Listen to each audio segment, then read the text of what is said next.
መደመር የሚመለከት ፉርሽ ሐሳብ ነው ብለሃል አለ ብዬ ከሆነ በድንቁርና ነው የሚሆነው አልኩት።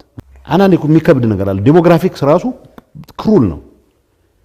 የጄነሬሽን ዚ ጄነሬሽን ኤክስ ጄነሬሽን ዋይ የምትለው የማይገቡ ነገሮች አሉ። እኔ እንኳን በጣም ሶፊስቲኬትድ ነኝ ባይ የማይገቡኝ ነገሮች አሉ።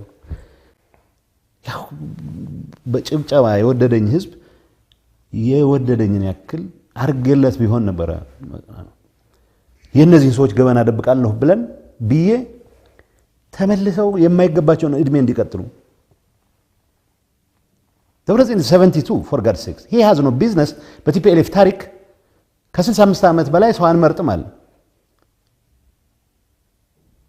አመራር አሉ ክትልቅ throughout their life የቲፒኤልኤፍ አመራር ሆኖ የቀጠሉ none of them ከ65 በታች አይደሉም።